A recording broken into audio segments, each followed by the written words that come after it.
আমি মমতা ব্যানার্জি ঈশ্বরের নামে শপথ করিতেছি। বুধে মমতা বন্দ্যোপাধ্যায়ের শপথ। বৃহস্পতিবার সকালে নবান্নে ঢুকল কেন্দ্রীয় স্বরাষ্ট্র মন্ত্রকের বিশেষ টিম। উদ্দেশ্য ভোটের ফল বেরোনোর পর রাজনৈতিক অশান্তির বিষয়টি সরেজমিনে খতিয়ে দেখা। কালকে ওত নিয়েছি বেলা 11টায়, ঠিক আছে? 10:45-এ ওত হয়েছে এবং সন্ধ্যেবেলায় চিঠি এসছে স্টার্ন অ্যাকশন, এবং আজকে সকালে টিম পাঠিয়ে দিয়েছে। এ আমি জীবনে দেখিনি। কেন্দ্র ব্যবস্থা নিতেই হবে এবং সেই কারণেই টিম এসছে, ব্যবস্থা হবে।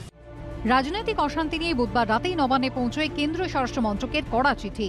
বৃহস্পতিবার পশ্চিম মেদিনীপুরে পৌঁছন কেন্দ্রীয় মন্ত্রী ভি মুরলীধরন। এদিন সকালে রাজ্যে পৌঁছন জাতীয় মহিলা কমিশনের চেয়ারপারসন। নবান্নে পৌঁছে যায় কেন্দ্রীয় স্বরাষ্ট্র মন্ত্রকের 4 সদস্যের বিশেষ প্রতিনিধি দলও। নেতৃত্বে স্বরাষ্ট্র মন্ত্রকের অতিরিক্ত সচিব গোবিন্দ মোহন, মুখ্য সচিব আলাপন বন্দ্যোপাধ্যায়, স্বরাষ্ট্র সচিব হরিকৃষ্ণ দ্বিবেদী এবং ডিজিপি বীরেন্দ্রের সঙ্গে বৈঠক করেন তারা। নবান্ন সূত্রে খবর, কেন্দ্রীয় প্রতিনিধিদের মুখ্য সচিব জানিয়েছেন দল না দেখেই দোষীদের গ্রেফতার করার নির্দেশ দেওয়া হয়েছে। প্রায় 1 ঘন্টা 15 মিনিট চলে এই বৈঠক। কিন্তু শপথ নেওয়ার সঙ্গে সঙ্গে অমিত শাহ নেতৃত্বাধীন কেন্দ্রীয় স্বরাষ্ট্র মন্ত্রকের এই সক্রিয়তাকে মোটেই ভালোভাবে নেননি মুখ্যমন্ত্রী। 24 ঘন্টা ওত নেওয়া হয়নি এবং আজকে সকালে টিম এসছে, চাটা খাইয়েছে। আমি মনে করি কিছু ফেক ভিডিও, পুরো মিথ্যে কথা রটানো হচ্ছে বাংলার বদনাম করার জন্য। বাংলার মা বোনের সম্মান আমার কাছে হিমালয় চূড়ার থেকে উচ্চ, যেহেতু বাংলার মহিলারা আমাদের ঢেলে দিয়েছে, উজাড় করে দিয়েছেন। আর কেউ যদি মনে করে নিজের ইন্টারেস্টে গন্ডগোল পাকাবে, দাঙ্গা পাকাবে, সরকার কঠোর হস্তে দমন করবে। কেন্দ্রীয় স্বরাষ্ট্র দপ্তরে কয়েকজন অফিসার আজ কলকাতায় এসে নবান্নে খোঁজ খবর শুরু করেছে।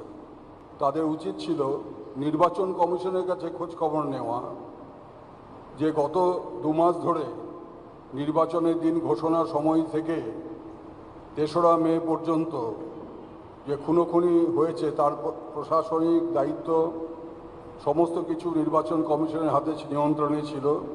সুতরাং তাদের জবাবদিহি করতে হবে।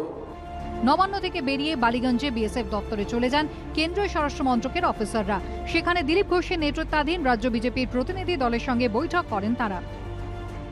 চিফ সেক্রেটারি তাদেরকে যেতে না বলেছে, যে আমরা সামনে নেব। গ্রামেগঞ্জে যেখানে অত্যাচার হচ্ছে, লুটপাট মারকাট হচ্ছে, সেটা নিজের চোখে দেখে আসার জন্য তাদের কাছে আমরা আহ্বান করেছি। তারা রাজি হয়েছেন। এদিন কলকাতায় বিভিন্ন জায়গায় বিজেপি কর্মীদের সঙ্গে দেখা করেন জাতীয় মহিলা কমিশনের চেয়ারপারসন রুমা পাল, পার্থপ্রতিম ঘোষ ও অর্ণব মুখোপাধ্যায়ের রিপোর্ট, এবিপি আনন্দ, কলকাতা। জ্ঞান মনস্তং ব্রহ্ম, সত্য অন্তহীন।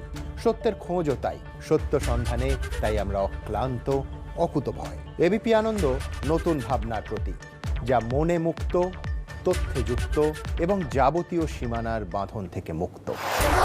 সীমা না শব্দটির মধ্যে লুকিয়ে আছে মানা শব্দটি, যেন চোখ রাঙানি এক অদৃশ্য ব্যানাজার, যা আটকে রাখে আমাদের এক ছোট্ট গণ্ডির মধ্যে। একমাত্র সঠিক খবরই গড়ে তুলবে এক মুক্ত সমাজ। সেই জগৎ গড়ার লক্ষ্যে কোনো সীমানার ঠুকুটি আমরা মানব না। এবিপি আনন্দ এগিয়ে থাকে, এগিয়ে রাখে।